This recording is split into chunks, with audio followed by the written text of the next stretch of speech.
Hi, folks. Thanks so much for tuning in. Yes, this is a very special edition of the Hot Seat, and I have my top journalist and co-host. Happy to hear that. Yeah, well, you are. You know, well, come on, you're bringing yes. it this month. That's absolutely right. Yeah. Because this is the last month of the 50th year of the anniversary of hip hop. It is. This is the last week. Yep, The last yep. 2 weeks we have to Yep. celebrate the Mhm. great 50th anniversary of Mhm. hip hop music. Yep. So let me tell you about hip hop. Talk about it. So August 11th, 1973, in the Bronx, a girl named Cindy needed to raise money for. She wanted to raise money to buy back to school clothes. Okay. So her brother, who was known as DJ Cool Herc, they kind of put together like a little Party. kind of like a talent show Okay, party okay, to raise money. okay. I think it was An event, quarter an for event. the girls to go, 50 cents for the boys. But at this party, so her brother, DJ Cool Herc, he had been DJing like for a while. He kind of struck upon this idea. Well, he noticed that people were like more likely to go to the dance floor and to get up and dance and really appreciate the music during the instrumental parts of the songs, which kind of surprised me. But so he had that insight. So what he came up with was this way of blending two songs together.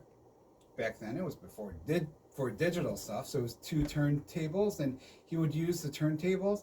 They called it the ones and the twos, like your turntable one, turntable two.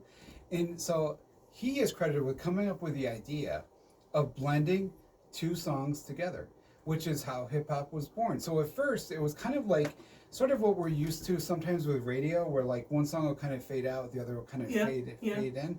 But then like he continued with this to where like they overlapped to the point where he ultimately struck upon the idea of like taking a song that was already a popular song and like kind of sampling it by layering another song on top of it with two turntables. And so his insight, they had to rhythmically match. Well, yeah, like So in his insight really was what led to the birth of hip hop 50 years ago, and it spread throughout the world, and it spread from at first it was like just a live thing, like you'd go to parties and people would have their two turntables and the DJ would play the songs and mix the songs together. But then in the 70s, when cassettes, the late 70s and early 80s, when cassettes were a big thing, people began to like make their own mixtapes, right? Using the method of using the two turntables, putting the songs together, and they would send those mixtapes like out over the world. So that is how hip hop and the DJs sold them to people. They would create them and create special mixes for special people, knowing what kind of music they liked. Because at first the whole concept of hip hop, in a way, was sort of like it kind of veered a little bit into copyright infringement because you're taking two songs and making a new song. Right. But that's one of the great things about hip hop is it always had this like its roots were about kind of democracy and people having a voice and people using access, their voice and making their own like new creations out of what was already there, like the two songs. And so late 70s, early 80s, it really began to take off once cassettes were popularized and people could buy blank cassettes cheaply and easily. So they would make a master cassette, make copies of this, send them all over the world. Then it really spread. And so by the 90s, hip hop was a big thing. There were books about it, music. But there was more to hip hop than just. Well, there are 5 pillars of hip hop. All right. So to finish my story about the evolution. Okay. So what happened with hip hop after cassettes? Of course, there were CDs, which didn't really lend itself too well to the blending. But now with digital, it's amazing what people can do. Right. They can take. We used to be done with 2 vinyl records, and one of the people that I interviewed here was Natalie Williams, who's a DJ here, and she talked about how like actually, every time you play a record, the stylus with a needle, it's diamond, it's hardest structure on earth. Through, yep. It does. It does a little bit of damage to the record, like a little bit is gone each time. Yep. So some of the mixing, it wasn't really good for the records, but so some people were like resistant to it because of that. But now with digital and streaming, you can like do it digitally and stuff. So hip hop is 50 years old and bigger than ever. So do you So Jay-Z, someone who I interviewed. Okay, no, I was going to ask you, does he, Jay-Z? do you agree with this this historic reference? Okay. And where do you get your references from? How did you do this? I did a bunch of research for this. Actually, since I used it in school, there's a lot of stuff where there's a thing called vocabulary. It's like a learning thing for schools, like where they take vocabulary, put it into hip hop and rap and stuff. Okay. So I kind of use that, and I use Wikipedia and the history of the Hip Hop Hall of Fame website and Billboard website, and I learned myself.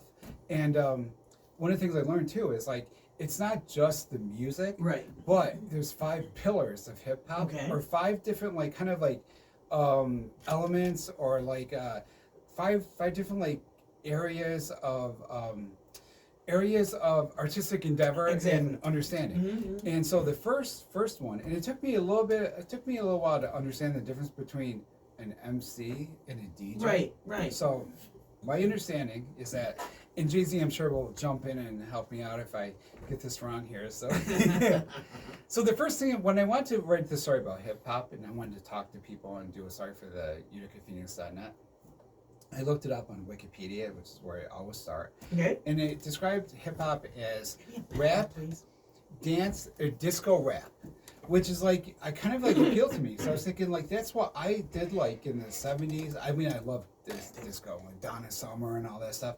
But I'm thinking like, I kind of like that description of what it is, because a lot of hip hop, it really is danceable, fast paced. It has that kind of a disco-y feel, but with the rapper, like with rapping on top of it. A good example of this, I think, is "I Feel for You" by Chaka Khan, which a lot of people, at least our age, are familiar with, because in "I Feel for You," it begins with Grandmaster Melly Mel, I think it is, doing the intro. He introduces Chaka Khan. I think this should be coming up on the air right now. Do we have a? Oh, that would be great. Right? Can you find that? Listen to it. Okay. So we're here. Then I'll explain the difference between a DJ and an MC. Well, I want to. I was in New York when disco. You were? Yeah. But it wasn't. It hadn't come down yet. It was not on the radio. It Right, was. It was a very localized musical genre. Yep. And these things were happening up in the Bronx and in Brooklyn, but they weren't down in the East Village, because it was still. It was still very much Donna Summers and disco, and then you had punk rock. Okay, punk rock was the thing that was like anchored in the village. So it was definitely Thing about hip hop is what we did see of hip hop was the graffiti, and that's one of the pillars. Yeah, and it was I'm an artist. Okay, and I'm very visually. I'm visually very astute. Yes, things I don't miss much. Right.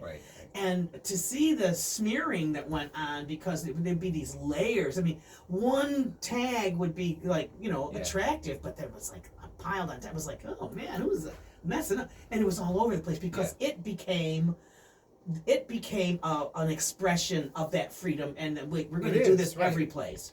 And it was too much. Too much. I mean, the whole thing about hip hop too is like, and from like 1973 to like about the late 70s, so about like 5 or 6 years, it seems like it really didn't take off like in the commercially, right? Because, and I think, and I'm making an inference here, I think it's because they were like mixing pre-existing music together to make something new. But by the late 70s, Sugar Hill Gang came out with Rapper's Delight, and that was kind of like that mixed breakthrough. Good Times. It was a breakthrough. Yeah, it was a breakthrough. It mixed Good Times by Chic with their rap, with Rapper's Delight.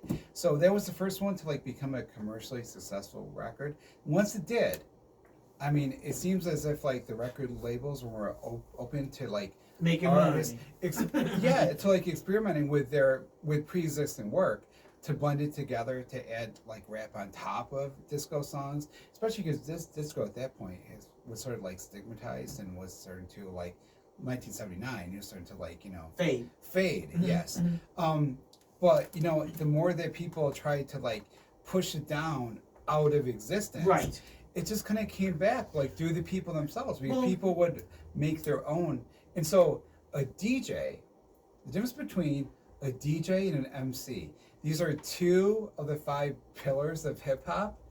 So a DJ, a disc jockey, is someone who has basically, and this is the most like simple way to say this, to have the 2 songs, the 2 records, the ones and twos. Yeah, and puts them together, it blends them into something new. And scratches. Does the the effects. And occasionally the effects. The DJ, like if someone is going to like rap themselves or create something new, they would kind of fall under the DJing kind of category.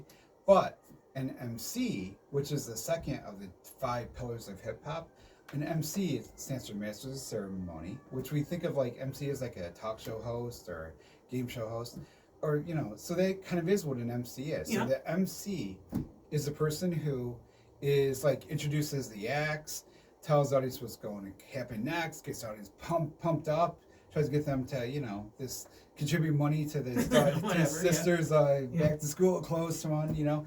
So now what's really great about this is like you wouldn't necessarily think of that as like its own art form necessarily that's equal to all the others in hip hop, but hip hop elevates the MC to someone who's equal to the DJ or the graffiti artist, someone who's making art. And I think it's kind of great because that person raps. That's the rapper.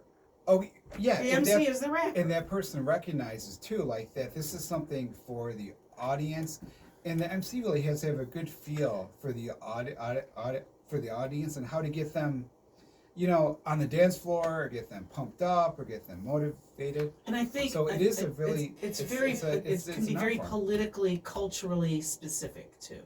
The rapper. Well, that's what's so great about this is that it's like born of something that people would do with other people with them. Like you get together, you have a party, and like the DJ would be performing for the people that were right there in front of him, or her. And the MC, the same thing. Like they would be doing this live with people that they knew from their community and stuff.